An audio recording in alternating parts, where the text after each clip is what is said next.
Terima kasih. Assalamualaikum warahmatullahi wabarakatuh. Bismillahirrahmanirrahim. Alhamdulillahirabbil alamin wassalatu wassalamu ala asyrafil anbiya'i wal mursalin sayyidina wa maulana Muhammadin wa ala alihi wa sahbihi ajma'in. Amma ba'du. Yang saya hormati para narasumber, Profesor Amani, Rektor UIN Jakarta, Profesor Azumardi Azra, Profesor di UIN Jakarta juga. Terima kasih untuk para pimpinan PJNU di Turki dan di Sudan atas kesempatan yang menyenangkan ini bisa belajar kepada dua guru kita, dua profesor kita. Terima kasih sekali. Baik, ya saya ingin memulai bahwa film itu tampaknya saya memutar film ya, terus saya saya lihat di awal-awal itu seperti nostalgia dengan khilafah ya. Ada keinginan seperti keinginan yang kuat ya sepertinya ya, ingin agar umat Islam itu punya khilafah kembali, dan mungkin juga ada upaya-upaya agar itu bisa muncul kembali. Tapi itu sebetulnya ya bisa dimengerti kalau saya melihat ya, bisa dimengerti kalau orang itu punya keinginan untuk mendirikan khilafah sebagai seorang muslim, karena sistem, kalau itu disebut sistem ya, sebenarnya ini kita bicara realnya gitu ya. Realnya ada pemerintahan yang kemudian disebut dengan khilafah itu sejak zaman Kanjeng Nabi sampai tahun 1924 di Turki Utsmani. Jadi sekian lama. Maka kemudian ketika itu hilang, umat Islam itu seperti ketakutan, tidak tahu harus seperti apa. Tapi dengan berjalannya waktu, sebetulnya umat Islam sudah mulai banyak yang bisa mengerti bahwa Islam ini sebetulnya baik-baik saja tanpa ada khilafah. Tetapi sebagian kalangan masih seperti bernostalgia. Dan itu seperti tadi saya sampaikan, ya itu bisa dimengerti. Wong dulu ketika Abbasiyah itu runtuh di Baghdad tahun 656, itu dalam sejarah-sejarah itu digambarkan dunia Islam itu seperti kiamat. Kenapa kok tiba-tiba khilafah ini itu hilang di Baghdad karena diserang oleh Tatar? Maka begitu ada kesempatan, ya Mesir kemudian mendirikan khilafah Abbasiyah, walaupun itu boneka, ya walaupun itu sebetulnya boneka, tahun 659. Itu artinya ada 3 tahun di mana tidak terjadi khilafah, tidak ada khilafah di dunia Islam. Dan itu seperti kiamat, dalam sejarah itu menggambarkannya itu. Jadi kalau sekarang sebagian umat Islam masih seperti merasakan kiamat, ya itu memang aspek psikologis. Tapi sebagian besar umat Islam sudah bisa mengerti dan tampaknya sudah menerima. Berbagai dalil dikumpulkan oleh berbagai ulama bahwa Islam akan baik-baik saja tanpa ada khilafah. Baik. Dari mana asal mulanya itu? Nah, dari ketika Kanjeng Nabi Muhammad SAW itu hijrah, lalu mendirikan komunitas Islam, lalu Islam itu berkembang dengan sangat cepat. Pemerintahannya, kalau itu disebut pemerintahan, itu sangat berkembang kuat. Maka kemudian yang terjadi adalah kemenangan umat Islam. Ya. Walaupun sebetulnya kalau kita tilik, ya, Kanjeng Nabi sendiri sebetulnya tidak ada dalil yang secara sharih disampaikan oleh Kanjeng Nabi, juga tidak ada sharih disampaikan oleh Al-Quran bahwa umat Islam itu harus punya pemerintahan yang satu. Itu tidak ada. Misalnya saja begini saya contohkan. Ya. Ketika Kanjeng Nabi itu di Madinah, lalu di Madinah dianggap punya pemerintahan, itu ketika menundukkan berbagai daerah, itu tidak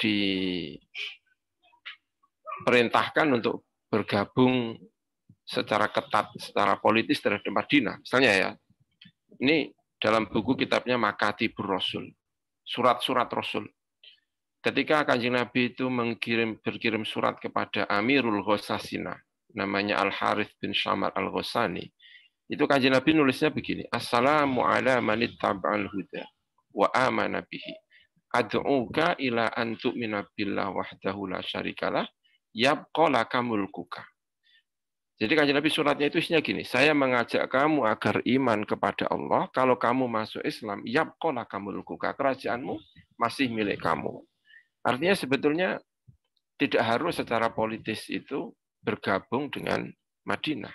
Itu tidak hanya di Ghosani, tapi juga misalnya Kanjeng Nabi berkirim surat pada 2 utusan yang dikirim oleh Badan, yaitu Kisra di Yaman. Kanjeng Nabi nulisnya berpesan begini, Kulalahu inna dini wa sultani ya belughu ma balagha Kisra. Wa in aslamta, ini yang penting ini ya. Wa in aslamta a'taituka ma tahta yadika wa malaktuka ala qaumika minal abna.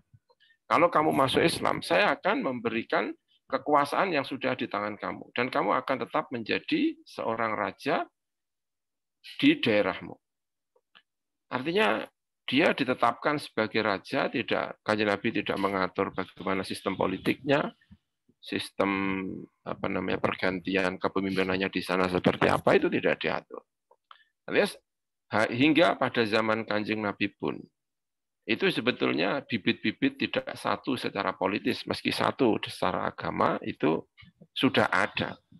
Jadi tidak perlu. Jadi kalau sekarang itu kemudian tidak disatukan dalam wadah satu politik, itu kita menemukan dalilnya.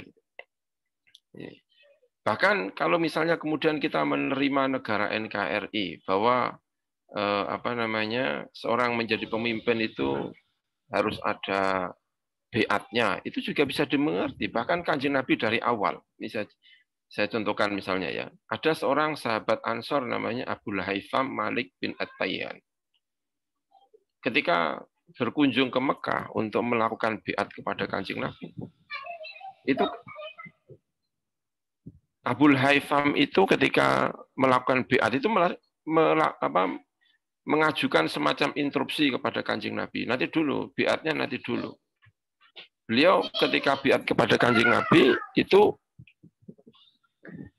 mengajukan berbagai syarat. Bagaimana kalau orang Ansor perang dengan Yahudi, apakah Kanjeng Nabi juga akan membela sebelum biat? Dijawab oleh Kanjeng Nabi, balid dam bidam wal hadma bil hadmi antum minni wa ana minkum wa haribu man harabtum wa usalimu man salabtum. Baru setelah Kanjeng Nabi menyatakan ini, baru kemudian Abul Haitham Malik bin At-Tayyan ini melakukan biat kepada Kanjeng Nabi Muhammad Shallallahu Alaihi Wasallam. Artinya sebetulnya bahkan Kanjeng Nabi pun ketika mau menjadi seorang pemimpin di Madinah itu juga ada biatnya. Dan itu kalau kemudian kita lakukan dalam negara NKRI misalnya itu ya sah-sah saja. Ya. Kemudian zamannya dalam film itu dengan narasi yang seakan-akan semuanya berjalan normal gitu ya.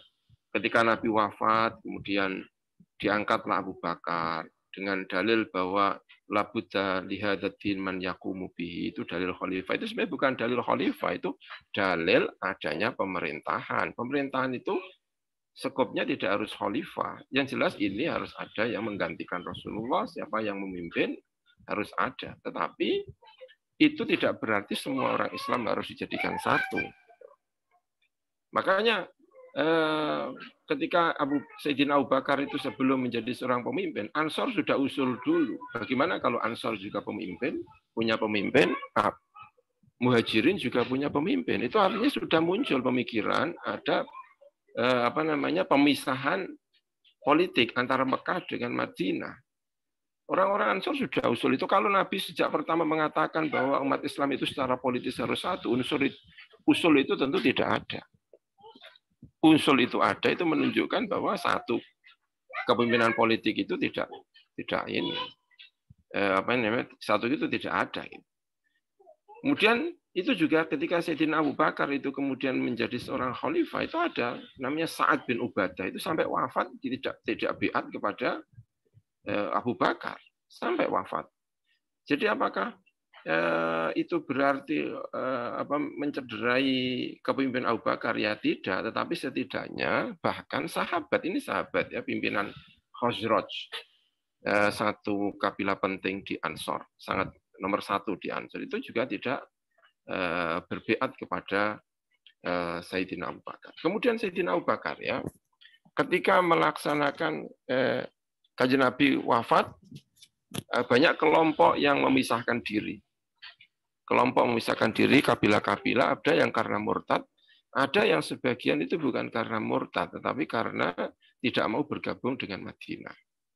Tapi itu diperangi oleh Sayyidina Abu Bakar, dikemas dalam sejarah, ditulisnya itu semuanya tergabung dalam Harbul Riddah. Tapi sebetulnya tidak semuanya Harbul Riddah.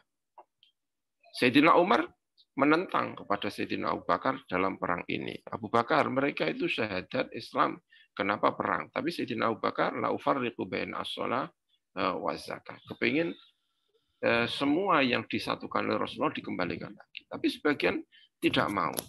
Ada cerita yang sangat menarik, namanya Malik bin Nuwairah. Malik bin Nuwairah itu salah satu yang tidak mau bergabung dengan Madinah. Tapi mereka Islam, iya Islam. Ketika ditanya kenapa kamu tidak bergabung dengan Madinah, saya bergabung dengan Madinah itu karena Rasulullah. Tapi kalau Sayyidina Abu Bakar, saya tidak bergabung. Artinya zaman Kanjeng Nabi pun itu tidak satu. Ada yang kepingin secara politis berbeda dari Madinah. Tapi kemudian itu gugur, wafat karena kalah perang sama Khalid bin Walid. Dan ketika wafat, Umar pun menentang, itu orang Islam kok dibunuh, itu harus ada kisosnya atau ada apanya gitu. Tapi kemudian disampaikan oleh Sayyidina Abu Bakar bahwa Khalid bin Walid itu salah, tapi tidak sengaja karena dia melakukan takwil tertentu. Artinya dari sejak zaman Abu Bakar, itu pun sebetulnya penyatuan umat Islam menjadi satu kekuatan politik itu sudah diperdebatkan pada waktu itu. Karena itulah sebagian umat Islam lalu menganggap bahwa khilafah itu tidak diperlukan, tidak merupakan sesuatu yang wajib. Ada orang, mohon maaf, walaupun itu tidak dianggap Ahlussunnah, sebagian dari Mu'tazilah, tapi itu ingin menyampaikan bahwa ini tidak merupakan kesepakatan seluruh umat Islam. Ada Khawarij, itu juga tidak sepakat bahwa harus disatukan dalam satu kekuatan. Kemudian ketika di eranya Abbasiyah, abad ketiga atau pertengahan abad keempat, ketika masuk ke abad keempat itu, ketika Abbasiyah itu sudah melemah, itu banyak negara-negara yang kemudian memisahkan diri kecil-kecil itu. Itu apa? Dianggap tidak berdiri sendiri, ya berdiri sendiri, karena itu dalam fikih-fikih itu kemudian diperdebatkan. Yang memisahkan dari khilafah itu sah ataukah tidak? Itu banyak ulama yang mengatakan sah, termasuk Imam Al-Juwaini ya, dalam kitab Ghiyathul Umam itu juga mengatakan itu sah. Imam Asy-Syaukani juga mengatakan itu hukumnya adalah sah.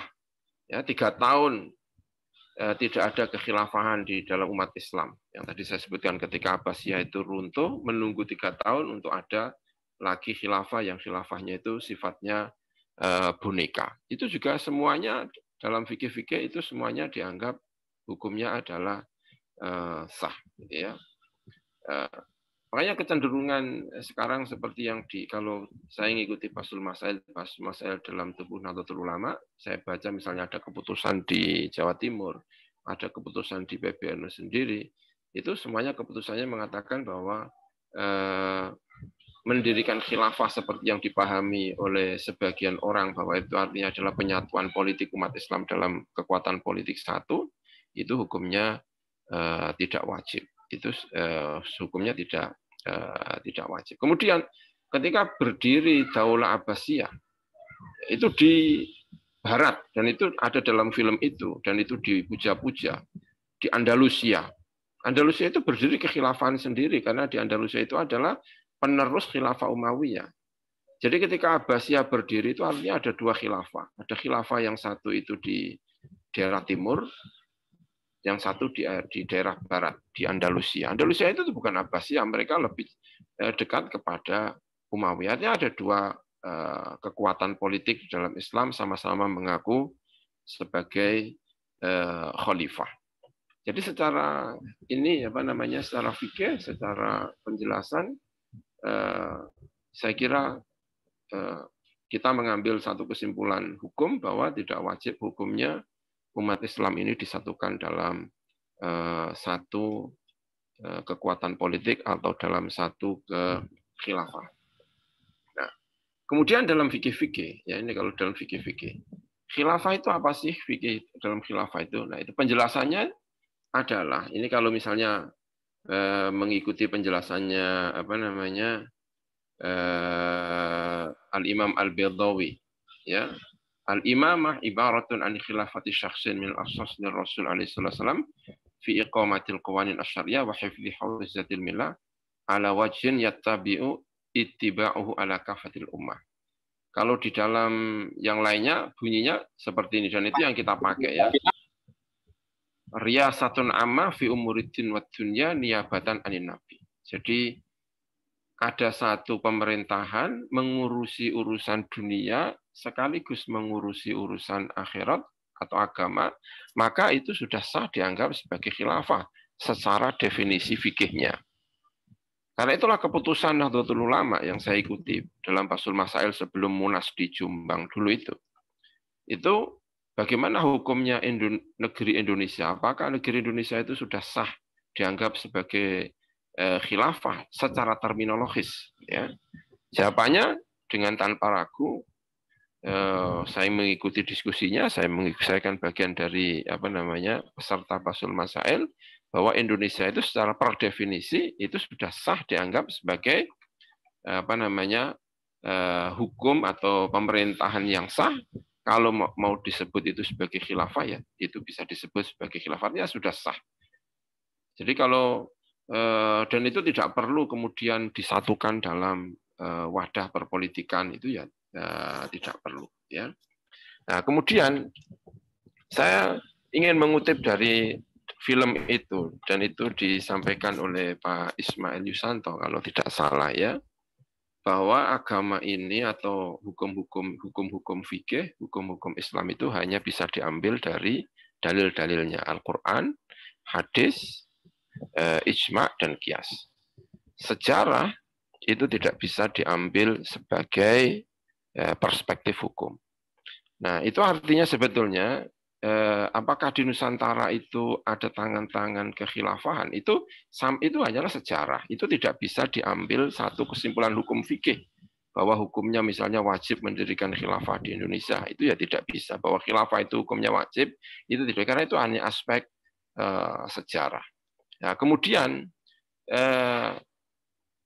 pemerintahannya Sayyidina Abu Bakar, pemerintahannya Sayyidina Umar, pemerintahannya Sayyidina Utsman, dalam beberapa hal itu juga bagian dari sejarah yang tidak bisa diambil satu kesimpulan hukum berdasarkan peristiwa-peristiwa sejarah itu. Itu kalau mau mengambil kesimpulan dari apa yang disampaikan oleh Pak Ismail Yusanto. Jadi apa yang ditulis atau yang ditayangkan di dalam jejak khilafah di Nusantara itu hanya murni permasalahan sejarah, tapi itu tidak berhubungan sama sekali dengan keabsahan atau tidak keabsahan, kewajiban atau tidak kewajiban mendirikan khilafah. Itu yang ingin saya tegaskan pertama. Jadi kalau misalnya sebagian kalangan itu percaya bahwa ada hubungan kekhilafahan antara keemiran atau kesultanan di Indonesia, meski itu perlu ditelusuri kembali,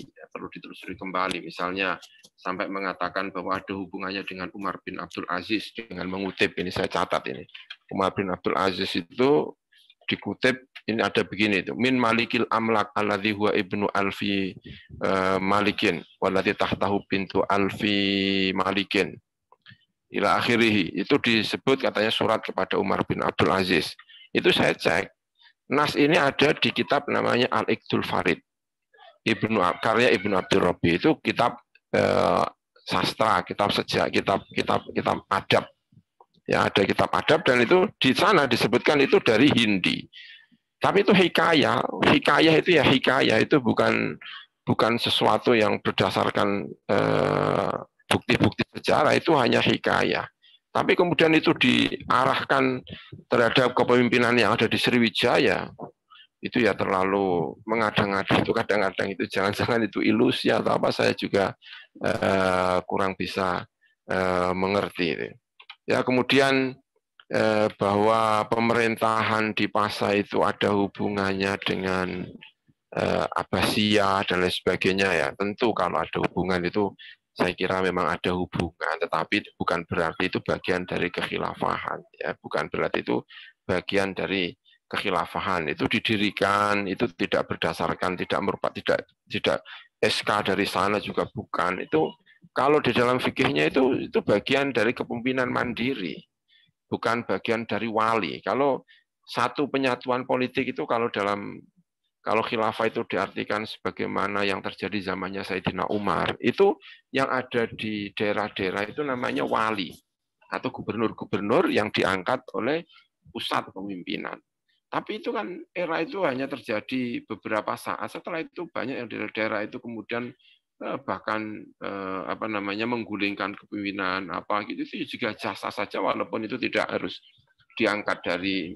Dan di Indonesia itu pimpinan-pimpinan raja-rajanya juga itu berdiri sendiri. Tapi kalau ada hubungan bahwa ada kekhilafahan di dunia Islam, memang benar-benar ada pimpinan yang superior, itu memang saya kira itu bisa dimengerti. Tapi kemudian jangan dipolitisir bahwa kita ini sebetulnya adalah bagian dari kekhilafahan yang ada di Abbasiyah, atau bahkan kita bagian dari khilafah yang ada di Turki Utsmani. Tapi saya kira itu terlalu jauh kesimpulan itu. Tapi kalau misalnya ada hubungan negara Islam dengan negara Islam, keemiran dengan satu keemiran, saling mengerti, saling membantu, punya musuh bersama namanya Portugis, itu iya. Tapi kesimpulan bahwa kita atau negeri-negeri di Nusantara itu bagian kecil, gitu ya, bagian kecil dari kekuatan besar kekhilafahan, saya kira itu terlalu berani melakukan kesimpulan-kesimpulan itu perlu penulisan kembali, tapi nanti akan dijelaskan oleh Bu Amani sama Pak Azumardi Azra, saya kira. Tapi intinya saya ingin hanya menyampaikan tentang masalah khilafah itu tadi, ya, bahwa dalam perspektif kita sekarang ini diputuskan oleh tidak hanya di Indonesia, sebetulnya oleh Darul Ifta di Mesir, di fatwa di Syria, berbagai fatwa di daerah-daerah lain itu menyatakan bahwa umat Islam tidak harus disatukan dalam satu kepemimpinan, atau dalam tanda kutip tidak harus disatukan dalam apa yang kemudian disebut sebagai khilafah. Saya kira itu yang bisa saya sampaikan. Terima kasih. Saya kembalikan kepada moderator. Wassalamualaikum warahmatullahi wabarakatuh.